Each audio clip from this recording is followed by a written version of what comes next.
Como vemos e pensamos, ou julgamos, o mundo e as pessoas. Como já mencionamos, o desdobramento da teoria dos tipos psicológicos. Jung diz que as pessoas, ainda que propensas à extroversão ou introversão, também podem ser compreendidas a partir de 4 funções psicológicas, que são sensação, intuição, sentimento e pensamento, as quais revelam como elas captam e julgam informações para se relacionar com o mundo externo ou interno. Em resumo, temos as funções perceptivas, irracional 8, sensação, S, X intuição, N. São classificadas como formas de apreender informação, ou seja, indicam a maneira pela qual o indivíduo tem preferência por perceber, interpretar, sentir o meio à sua volta. As funções de julgamento, racional, pensamento, T, X sentimento, F. Revelam a maneira pela qual o indivíduo tem disposição para fazer seus julgamentos e elaborar suas conclusões.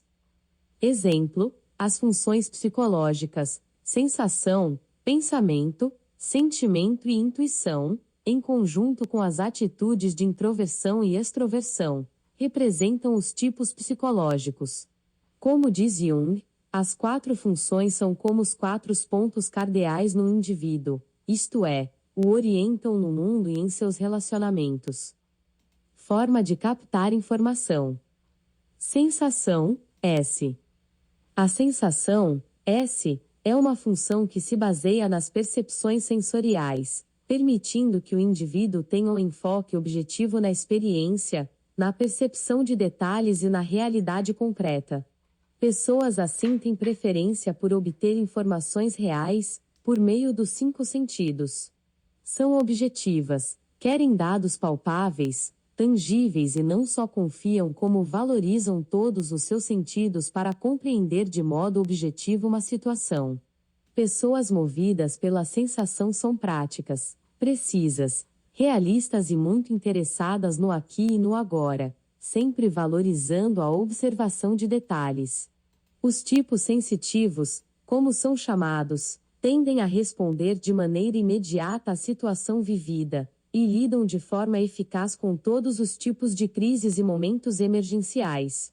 No ambiente de trabalho, atuam com métodos, processos conhecidos, fatos e comprovações práticas.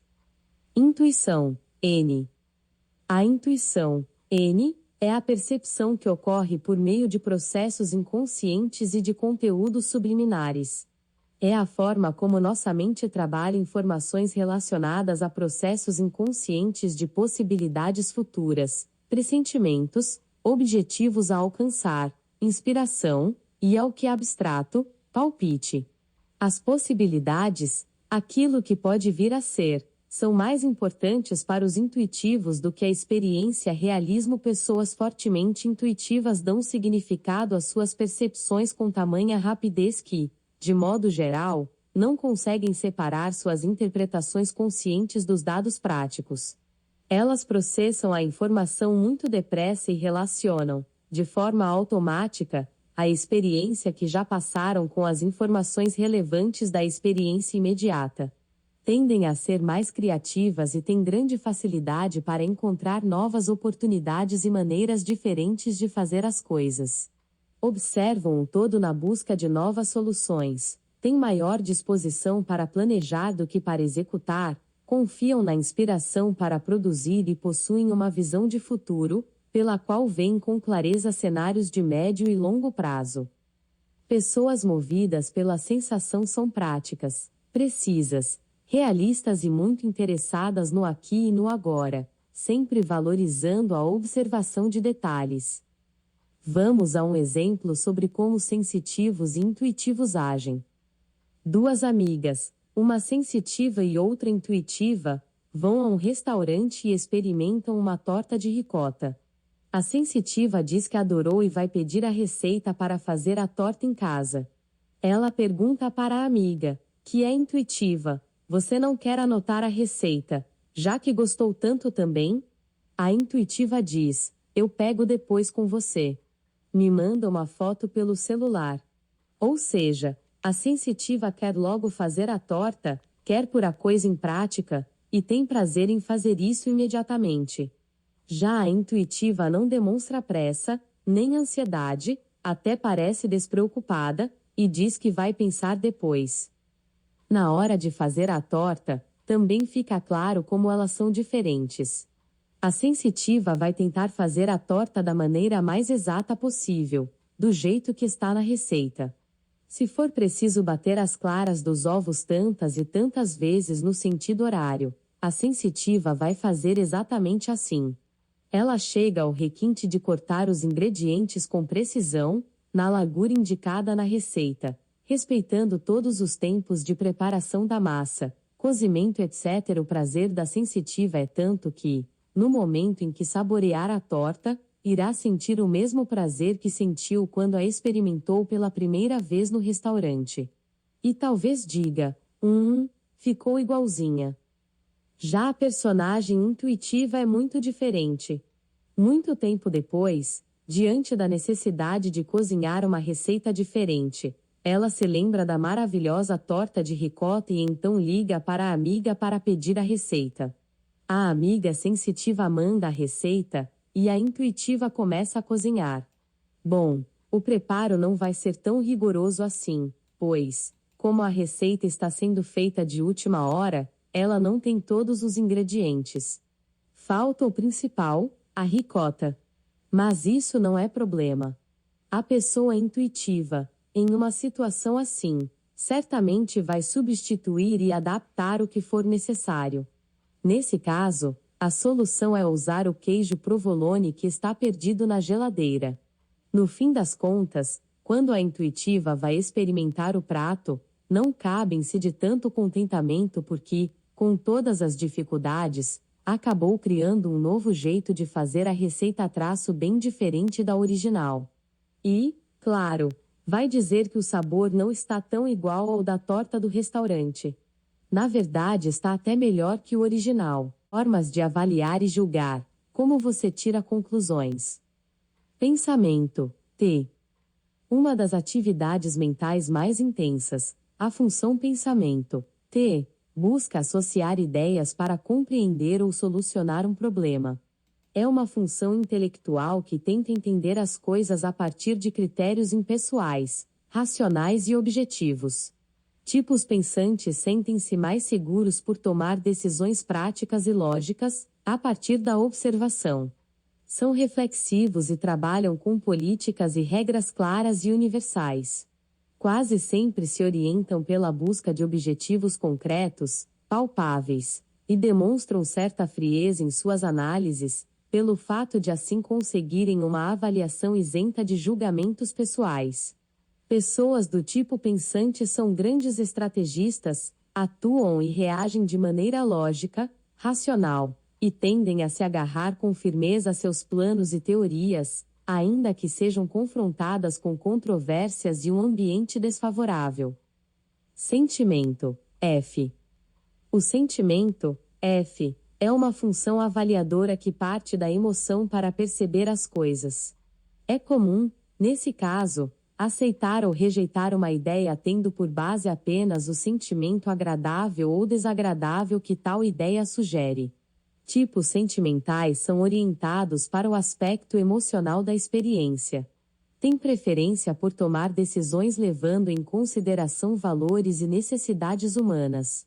Com muita facilidade, se colocam mentalmente na situação do outro, identificando-se com as pessoas envolvidas, e motivando-se por valores de solidariedade e busca pelo bem do próximo. Pela própria natureza da função, esses tipos possuem maior disposição para emoções fortes e intensas, mesmo que negativas, evitam a neutralidade e a apatia. Princípios abstratos são muito valorizados pela pessoa sentimental. Para ela, a tomada de decisão é um exercício que se pauta de acordo com o julgamento de valores próprios, em que ela acredita, e que tem como verdade suas como valores do bem ou do mal, do certo ou do errado, do agradável ou do desagradável. O sentimental, diferente do que se possa imaginar, Não é aquela manteiga derretida, que chora ou se emociona à toa. Aqui ele tem o dom da empatia, isto é, olha para o outro e compreende o que ele está sentindo e vivendo. Geralmente se voltam para o convívio pessoal, são receptivos e orientados para a realização de ideais. Vamos a um exemplo. Um casal em que a esposa é sentimento, F, e o marido é pensamento, T. Digamos que a esposa acorda numa certa manhã querendo ouvir do marido que ele ainda ama. Todo o seu dia se voltará para isso, ela vai fazer coisas que possam agradar o marido, como preparar um prato especial para ele, ligará durante o dia dizendo-lhe que fará uma surpresa romântica, tentará seduzi-lo, enfim, fará tudo, e de todas as formas, para chamar romanticamente a atenção dele. O marido, por sua vez, responde de maneira objetiva, quase lógica, a todas essas abordagens. Quando chega em casa, cansado após um longo dia de trabalho, janta como se aquele fosse um dia igual aos outros. Sobre a comida, diz apenas que estava boa, que está satisfeito, e depois vai para a sala, liga a televisão, quer ver jornal e mais nada. A esposa, ante o silêncio dele, pergunta: "Você ainda me ama?" E o marido, um típico pensamento, responde da maneira mais lógica e natural possível: "Se eu me casei com você, é óbvio que sim." Outro exemplo, num cenário que envolve uma questão de julgamento, o gestor de uma certa empresa, por conta de certos ajustes orçamentários, pede ao supervisor de vendas que dispense 2 pessoas de sua equipe. Digamos que esse supervisor seja uma pessoa do tipo pensamento, T. Ele rapidamente irá consultar planilhas e verificar, entre outros critérios técnicos e objetivos, quem vendeu mais, ou menos, no período, quem deixou de alcançar as metas estabelecidas, e, com muita facilidade, a partir desses dados, irá apresentar ao gestor os nomes das pessoas que poderão ser dispensadas. Vamos imaginar agora, no mesmo caso, que o supervisor de venda seja um tipo sentimento, F. Sua atitude será radicalmente contrária do tipo pensamento, T. Ele irá avaliar, por exemplo, as pessoas de sua equipe a partir de critérios que vão além dos técnico-funcionais. Irá considerar, por exemplo, quem é pai de família naquela equipe, quem é mais necessitado, e, em certos casos, talvez vá tentar até conseguir algum remanejamento para algum membro da equipe. Ou seja, ele tende a ter um comportamento mais humano, com base em seus próprios valores. O T, pensamento, portanto, é bastante pragmático, direto e realista. O F, sentimental, é mais pessoal, faz considerações às vezes subjetivas. Cabe, também aqui, a pergunta: será que um é melhor do que o outro? A resposta é: a pergunta não é essa. Os dois têm valor. Tudo depende do que precisamos, do momento vivido, do ambiente, dos interesses. Daí a importância de conhecermos os tipos.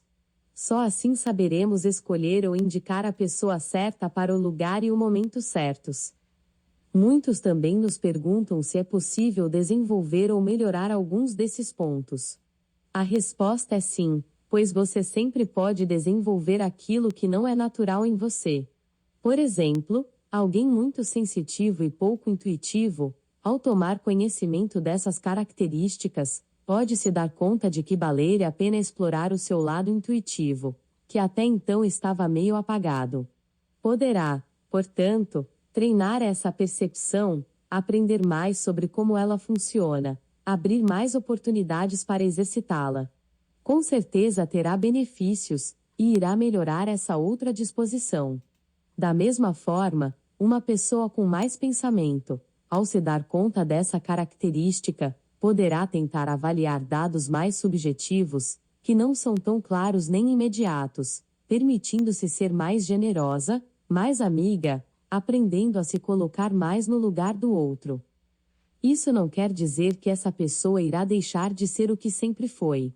Apenas que poderá aprender a usar e explorar melhor e de forma mais adequada, suas outras potencialidades. Ante observar aqui que todas essas funções psicológicas podem ser exercidas tanto por pessoas extrovertidas quanto introvertidas. Isso quer dizer que, mesmo quando há a mesma disposição de atitudes, extroversão e introversão, o modo como percebem e avaliam o mundo e as pessoas pode ser diferente. Mapeamento do seu tipo.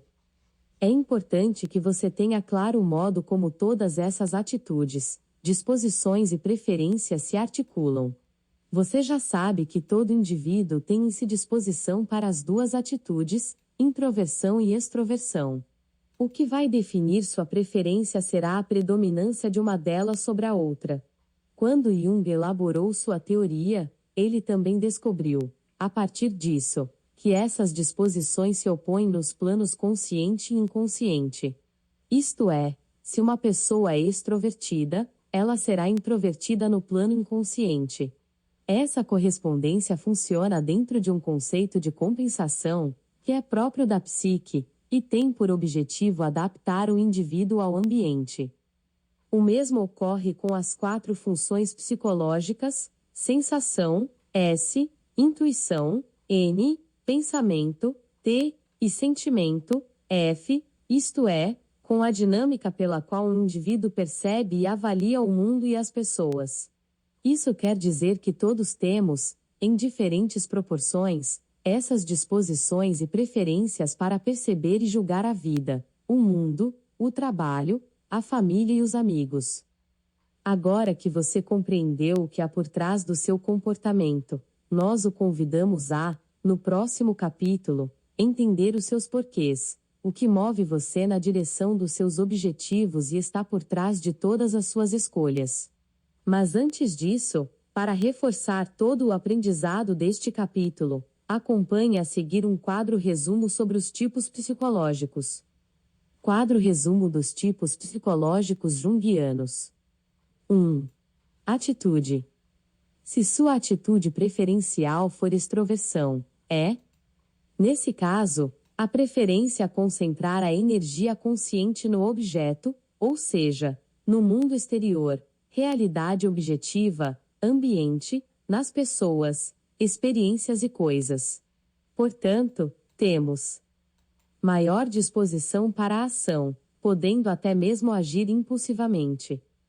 Busca constante por sintonia com o ambiente externo. O indivíduo é mais sociável e geralmente usa de sua expressividade. Se sua atitude preferencial for introversão, aqui, a preferência em concentrar a energia consciente no sujeito, ou seja, no mundo interior, realidade subjetiva, psíquica, nas próprias emoções, reflexões e impressões pessoais. Assim, temos maior disposição à reflexão, podendo até não realizar ação alguma. Busca permanente por sintonia com o mundo interno. O indivíduo é mais reservado e costuma utilizar sua capacidade de concentração. 2. Função psicológica. Percepção. Se sua função perceptiva principal for sensação, S. A clara preferência por captar informações através dos 5 sentidos, percebendo e compreendendo objetivamente uma situação. Assim, você focaliza o que é realismo. Valoriza aplicações práticas. Orienta-se para os fatos. Observa detalhes. Demonstra interesse em objetivos práticos. Confia na experiência. Se sua função perceptiva principal for intuição, N, você demonstra preferência por captar informações através do chamado sexto sentido, observando e intuindo sobre o que pode vir a ser. Dessa forma, você focaliza o todo, considera as possibilidades. Valoriza uma visão imaginativa. É abstrato e teórico.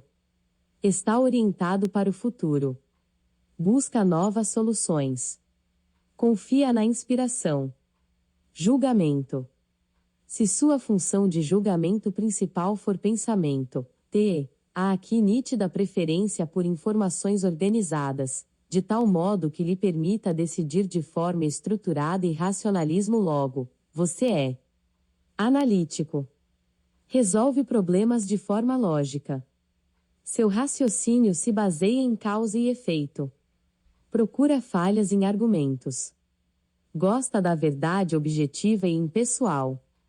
Julga com base na razão, de forma impessoal e imparcial. Se sua função de julgamento principal for sentimento, F, você prefere usar informações estruturadas para decidir de forma pessoal e com base em seus próprios valores. Dessa forma, você avalia o impacto de suas decisões sobre as pessoas. É guiado por valores pessoais. É bastante sensível. É compreensivo.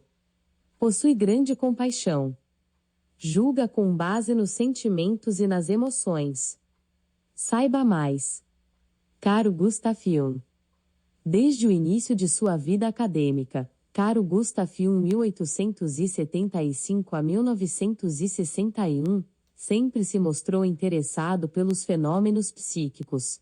Formou-se em medicina pela Universidade da Basileia em 1900 e obteve seu doutorado na Universidade de Zurique, com a dissertação Psicologia e Patologia dos Fenômenos Chamados Ocultos, em 1902.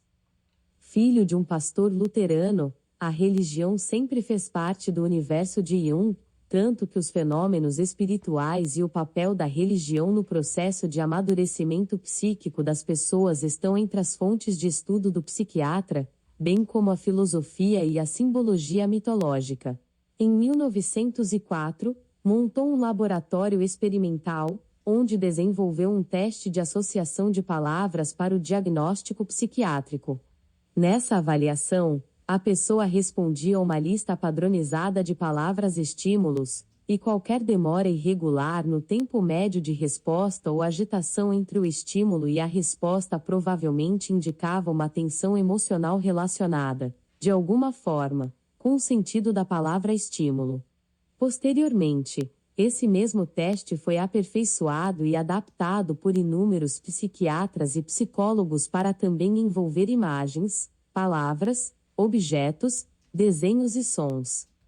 Estes estudos de Jung lhe deram destaque, levando-o à academia aos 30 anos como professor de psiquiatria da Universidade de Zurique, em 1905. Apenas 2 anos depois, em 1907, Carl Jung passou a ter um contato mais próximo com Sigmund Freud, criador da psicanálise.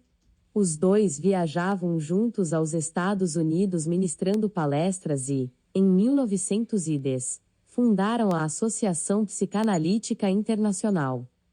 No entanto, pouco tempo depois Jung e Freud cortaram relações, pois seus estudos caminhavam em sentidos opostos.